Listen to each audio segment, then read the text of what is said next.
covering the news for all of West Texas. News West 9 at 10 starts now. Flu season is officially underway, and with swine flu added to the mix, it's enough to make you want to hold your breath. If you're already feeling a little under the weather and wondering if it is the flu or just the common cold, we have you covered.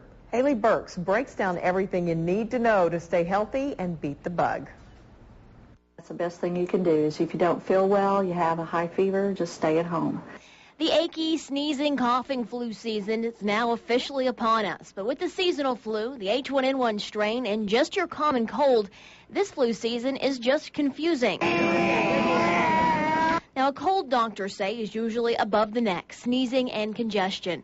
The flu makes you feel lousy all over with body aches, congestion, coughing, and sneezing. So if you have the flu right now, you probably have the H1N1 flu. We'll probably start seeing the regular seasonal flu in January. However, the H1N1 flu and the seasonal flu both get the same treatment. Rest, fluids, and that's the main, treatment for it. And there's not really a magic medicine that we can give here that will just make it all go away. Doctors at Medical Center Hospital tell us unless your symptoms become severe, stay out of the ER and even the doctor's office. The biggest thing to do to help yourself from getting the flu is to get a flu shot. That's probably the most helpful.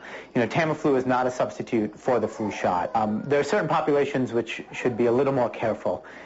Anyone over the age of 65 or under the age of 2. Now, one of the best ways to stay healthy this year is not to shake hands when you meet someone. Actually, she's got some better tips on how to greet someone.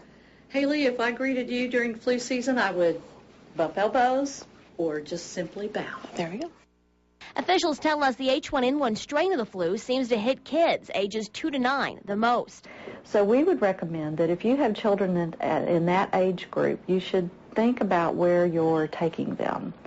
I wouldn't take them to the hospital, for example. I wouldn't take them to the movies. Doctors say the bottom line is the flu is usually something a little chicken soup and rest will eventually heal.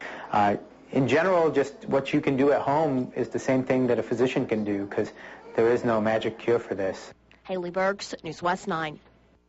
And like Haley said, if you think you might be coming down with something, do not go to the emergency room. The hospitals across the Permian Basin say people are flooding the ERs.